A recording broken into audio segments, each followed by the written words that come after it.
Good morning students. Online video series में आज हम बात करेंगे आयनिक सॉलिड के बारे में, आयनिक ठोस के बारे में। देखिए, आयनिक यौगिक अपन को पता है सामान्यतया ठोस अवस्था में पाए जाते हैं और इनकी संरचना निश्चित होती है। आयनिक ठोस धनायन और ऋणायन से मिलकर के बने होते हैं, अर्थात आयनिक यौगिकों से आशय है वे यौगिक जिनमें बंध की प्रकृति कैसी होनी चाहिए, आयनिक। जो अपना बंध होगा उसकी प्रकृति कैसी होनी चाहिए, आयनिक होनी चाहिए। क्लियर। आगे देखिए, पदार्थों में पाए जाने वाले गुण मुख्य रूप से उनमें उपस्थित बंध की संरचना एवं प्रकृति पर निर्भर करते हैं। आयनिक यौगिकों की संरचना में सभी आयन विपरीत आयन आवेशित आयनों से घिरे हुए होते हैं। इनके कुछ गुणधर्म हैं, वो देखिए। आयनिक ठोस में कौन कौन होंगे, बोलो। धनायन। आयनिक ठोस किससे मिलके बना होगा, धनायन व ऋणायन। आयन होते हैं ये अपन को पता है, और इनके बीच में कौन सा वाला बंध होता है, आयनिक बंध। धनायन और ऋणायन इस प्रकार से पैक्ड होते हैं कि धनायन और ऋणायन के मध्य अधिकतम स्थिर वैद्युत आकर्षण बल हो। ये एक दूसरे से इस तरीके से पैक्ड होते हैं कि इनके बीच में अधिकतम क्या होना चाहिए, स्थिर वैद्युत आकर्षण बल। क्लियर। तो ये जो क्लोज पैकिंग बनेगी उसी को अपन बोलेंगे आयनिक सॉलिड। इस प्रकार से संकुलित आयन आयनिक क्रिस्टल संरचना का निर्माण करते हैं। इससे बनेंगे आयनिक क्रिस्टल और उसी को अपन बोलते हैं आयनिक सॉलिड। अर्थात अपन कह सकते हैं आयनिक यौगिक अणुओं से न बन करके किससे बने हुए होते हैं, आयनों से। इसके कारण इनका अणुभार नहीं होता। इनका बोलो अपन क्या लिखते हैं, सूत्र भार। ध्यान रखेंगे, जैसे कि अपन बात करते हैं NaCl और Na+ और Cl-, ये अपन को पता है धनायन और क्या होते हैं, ऋणायन। अब चूंकि ये आयनिक यौगिक है, आयनों से मिलके बना है, इसलिए मैं इसके आणविक भार की बात नहीं करती। इसका अपन क्या लिखते हैं, सूत्र भार। और वो जब अपन निकालते हैं वो अपन को पता है कितना आता है, 58.5 ग्राम। क्लियर। तो ध्यान रखेंगे, अगर आयनिक यौगिक है तो उसके लिए अपन अणुभार नहीं लिख करके किसको लिखते हैं, सूत्र भार को। क्लियर। अब इनके कुछ अभिलाक्षणिक गुण होते हैं आयनिक सॉलिड्स के, वो देखिए क्या क्या होते हैं। सबसे पहले ये क्या होते हैं, ठोस और कठोर भंगुर होते हैं। ठोस, कठोर और वो लोग कैसे होते हैं, भंगुर। इनके गलनांक, बॉइलिंग पॉइंट और मेल्टिंग पॉइंट वो लोग क्या होते हैं, बहुत ज्यादा होते हैं।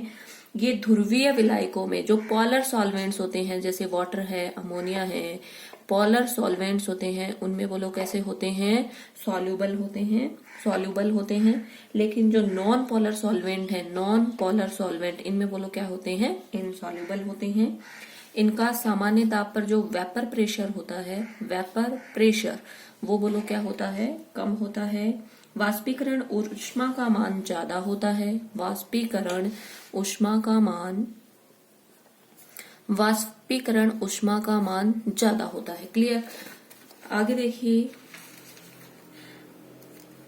आयनिक सबसे इंपॉर्टेंट जो पॉइंट है वो देखिए, ये जो अपने आयनिक क्रिस्टल हैं, ये जो सॉलिड अवस्था होती है, ठोस अवस्था होती है, उसमें विद्युत के कुचालक होते हैं। विद्युत के कुचालक, ध्यान रखेंगे सभी बच्चे, वेरी इंपॉर्टेंट। लेकिन क्योंकि इस टाइम में जब सॉलिड अवस्था में है कोई आयनिक यौगिक, उस समय उसके आयन जो होते हैं वो गतिशील नहीं होते हैं। लेकिन अगर आपने गलित अवस्था ले रखी है, मोल्टन स्टेट ले रखी है, या विलियन अवस्था ले रखी है, ध्यान रखेंगे, मोल्टन स्टेट या विलियन स्टेट में ये बोलो कैसे होते हैं, विद्युत के सुचालक। क्लियर। ध्यान रखेंगे, विद्युत के क्या होते हैं, सुचालक, क्योंकि इस अवस्था में इनके आयन बोलो क्या होते हैं, गतिशील। तो ये कुछ गुण हैं ठोसों के जो अपन को ध्यान में रखने हैं। क्लियर। अब देखिए, मैं बात करती हूँ अगला पॉइंट, समन्वय संख्या क्या होती है। देखिए, कोऑर्डिनेशन नंबर।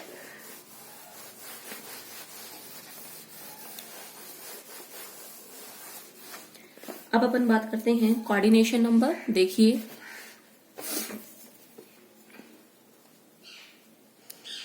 Coordination number. समन्वय संख्या देखिए, अपन को पता है आयनिक सॉलिड क्रिस्टल जालक की संरचना और उसको जानने के लिए उसमें उपस्थित आयनों की समन्वय संख्या, ये तीनों ही बातें अपन को जानना जरूरी होता है। अतः एक कोऑर्डिनेशन नंबर को अपन इस प्रकार से डिफाइन कर सकते हैं कि किसी भी दी गई क्रिस्टलीय संरचना में कोई आयन कितने आयनों के संपर्क में होता है वो उसकी कोऑर्डिनेशन नंबर कहलाती है। फॉर एग्जाम्पल देखिए, मैं ये लेती हूँ NaCl क्रिस्टल, और NaCl क्रिस्टल की कोऑर्डिनेशन नंबर होती है 6।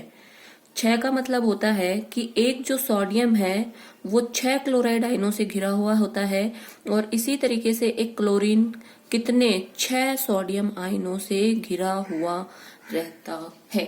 तो यही मैं बोल रही हूं, इसीलिए इसकी कोऑर्डिनेशन नंबर अपन ने कितनी बताई है, 6। तो देखिए, कोऑर्डिनेशन नंबर का मतलब होता है कि एक आयन कितने आयनों से घिरा हुआ होता है, वो उसकी क्या कहलाती है, कोऑर्डिनेशन नंबर। जैसे NaCl में एक सोडियम आयन कितने क्लोराइड आयनों से घिरा हुआ होता है, 6 से। इसी तरह से क्लोरीन कितने सोडियम आयनों से घिरा हुआ होता है, 6 से। इसलिए इसके अपन कोऑर्डिनेशन नंबर कितने लिखते हैं, 6। अगर मैं बात करूं ZnS की, देखिए ZnS की कोऑर्डिनेशन नंबर 4x4 होती है। इसका मतलब होता है जिंक आयन, एक जिंक आयन कितने सल्फाइड आयनों से घिरा हुआ होता है, 4। और इसी तरह से एक सल्फाइड आयन कितने जिंक आयनों से घिरा हुआ होता है, 4 से। क्लियर? इसीलिए इसकी कोऑर्डिनेशन नंबर अपन बोलो कितने लिखी है, 6। अगर मैं बात करूं सीजियम क्लोराइड की, तो इसकी कोऑर्डिनेशन नंबर होती है 8। इसका मतलब बोलो क्या हुआ कि एक जो अपना सीजियम आयन है वो कितने क्लोराइड आयनों से घिरा हुआ होता है, 8। क्लियर? और ऐसे ही एक क्लोराइड आयन कितने सीजियम आयनों से घिरा हुआ होता है, 8 से। तो इसीलिए इनकी कोऑर्डिनेशन नंबर हो गई 8। लेकिन अगर मैं बात करूं CaF2 की, तो देखिए यहाँ पे कोऑर्डिनेशन नंबर होती है 8:4। क्लियर? इसका मतलब ये हुआ कि कैल्शियम की कोऑर्डिनेशन नंबर है वो कितनी है, 8, और फ्लोराइड आयनों की कितनी है, 4। इसका मतलब ये जो कैल्शियम है ये 8 फ्लोराइड आयनों से घिरा हुआ होता है, लेकिन फ्लोराइड आयन कितने कैल्शियम से घिरे हुए होते हैं, 4 से। क्लियर? तो ध्यान रखेंगे CaF2 में कैल्शियम की कोऑर्डिनेशन नंबर होती है 8, फ्लोराइड आयनों की कोऑर्डिनेशन नंबर बोलो कितनी होती है, 4। क्लियर? ये बात हुई कोऑर्डिनेशन नंबर। आगे देखिए, अपन बात करते हैं रेडियस रेशियो के बारे में। ये तो कोऑर्डिनेशन नंबर हुआ अपना। अब देखिए रेडियस रेशियो क्या होता है, त्रिज्या अनुपात।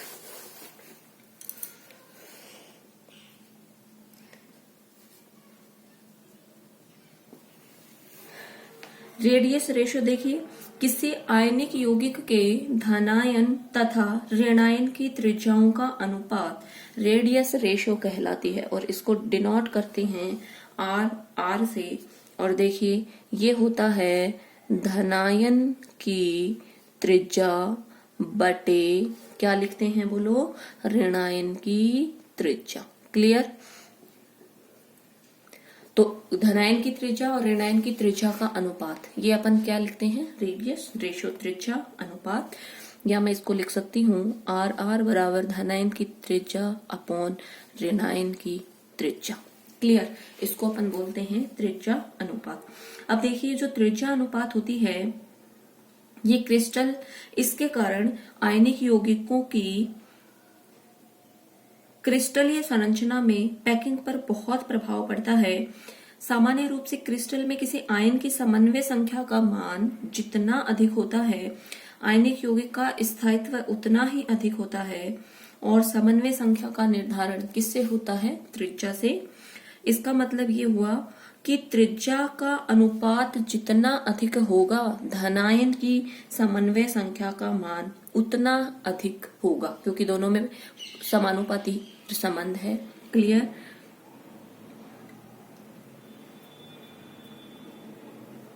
अतः हम कह सकते हैं कि जो त्रिज्या अनुपात है वो आयनों की समन्वय संख्या के साथ साथ क्रिस्टल की ज्यामिति पर भी निर्भर करता है।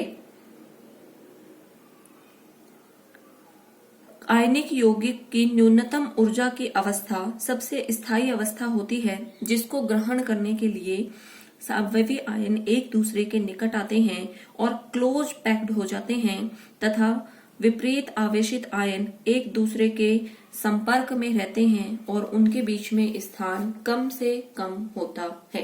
क्लियर? इसको अपन एक एग्जाम्पल के द्वारा समझ सकते हैं। देखिए, यदि अपन ऋणायन का आकार स्थिर रखें और धनायन के आकार को घटाएं तो देखिए क्या होता है। अब देखिए, पहले मैं एक व्यवस्था ले लेती हूं जिसमें ये मेरा धनायन है और देखिए अभी ये टच कर रहे हैं, यहाँ पे ये मेरा ऋणायन है, ये ऋणायन है, यहाँ पे ये बोलो कोई कौन बैठा है, Z प्लस धनायन बैठा है। क्लियर? ये धनायन और उससे कौन जुड़े हुए हैं, 3 ऋणायन। क्लियर? अब देखिए, अपन ने कहा कि ऋणायन की साइज को अपन को क्या करना है, सेम रखना है और धनायन का आकार घटाना है। अब देखिए, जब आप ये आकार घटा देंगे, ये देखिए मैंने आकार को छोटा कर दिया, तो ये तीनों ऋणायन एक दूसरे के, देखिए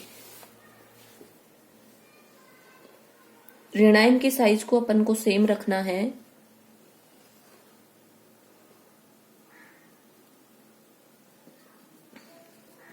ये देखिए मैंने इसकी साइज को घटा दिया, बीच में है अपना कौन बोलो, दिख नहीं रहा है इजीली, आप मैं इससे दिखा देती हूं।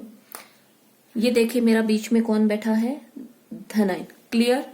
और अब देखिए मैं साइज को अगर और भी कम कर दूं,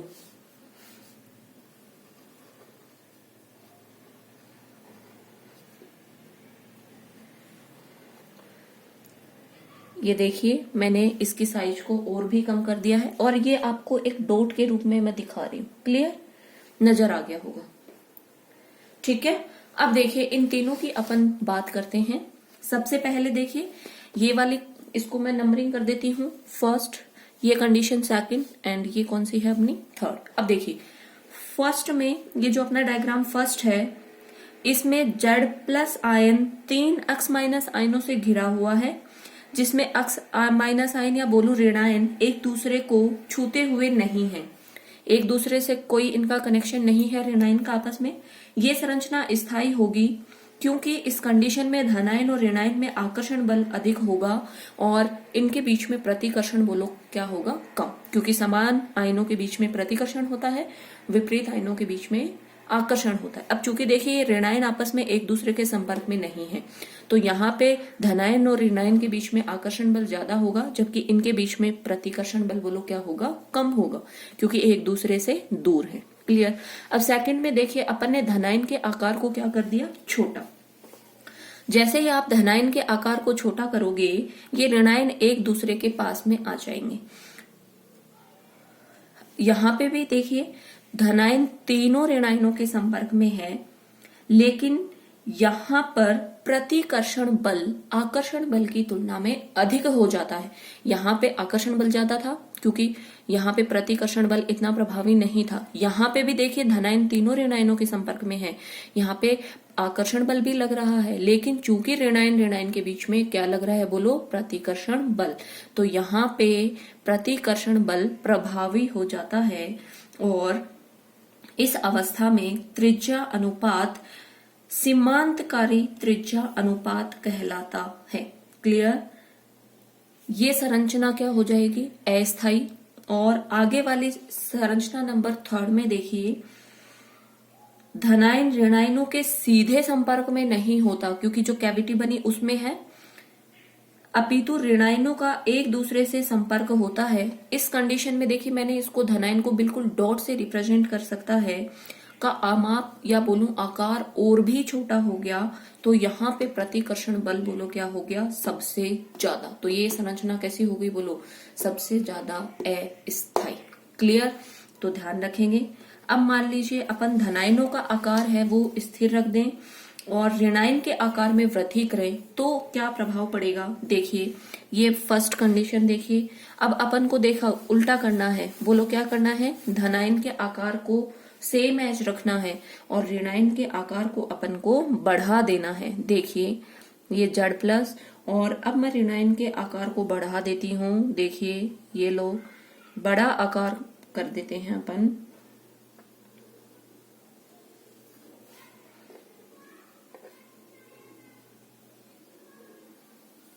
देखिए ये मेरे ऋणायन ऋणायन एंड ऋणायन। क्लियर।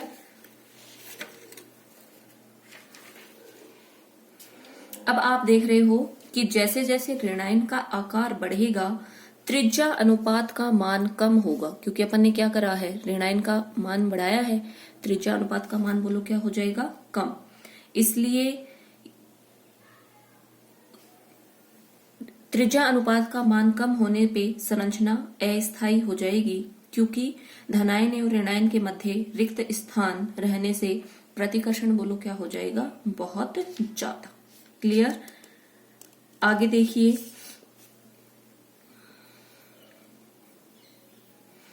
एक टेबल है मैं बना रही हूं, आपको बिल्कुल वैसे याद रखनी है। रेडियस रेशियो के मान देखिए, अगर आर रेडियस रेशियो का मान 0.115 से कम, क्लियर, फिर है 115 से 0.225 के बीच का हो, 0.225 से 0.414 और 0.414 से 0.732 और एक है 0.73 से अधिक। क्लियर। तो इनकी कोऑर्डिनेशन नंबर देखिए क्या होगा। अगर ये रेशियो 0.115 या इससे कम है तो कोऑर्डिनेशन नंबर होगा 2, यहाँ पे होगा 3, यहाँ पे होगा 4 और यहाँ पे कोऑर्डिनेशन नंबर होगा 8 और यहाँ पे भी कोऑर्डिनेशन नंबर होगा 8। 0.414 से 0.732 के बीच में है तो भी कोऑर्डिनेशन नंबर 8 होगा, या इससे अधिक है तो भी कोऑर्डिनेशन नंबर बोलो 8। अब इनकी संरचना देखिए कैसी बनेगी। अब अगर कोऑर्डिनेशन नंबर 2 है तो ये कैसा होगा, लीनियर, रेखीय।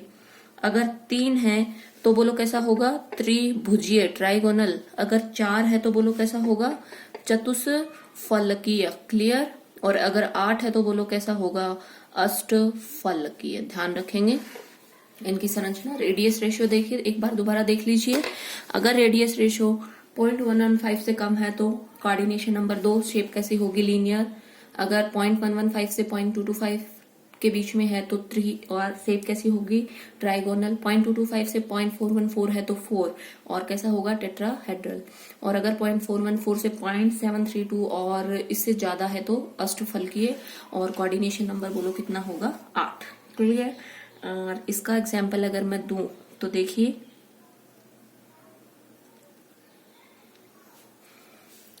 यहाँ पे देखिए इसका एग्जाम्पल है NaCl, आपको ध्यान में भी रखना है। कोऑर्डिनेशन नंबर 8 में इससे अधिक है तो इसका एग्जाम्पल है CaCl, सीजियम क्लोराइड। और 4 में बोलो कौन है, ZnS। क्लियर। ये कुछ एग्जाम्पल्स भी हैं, इनको आप लोगों को ध्यान में रखना है। आगे वाले वीडियो में अपन डिटेल से इनके बारे में बात करेंगे। Thank you.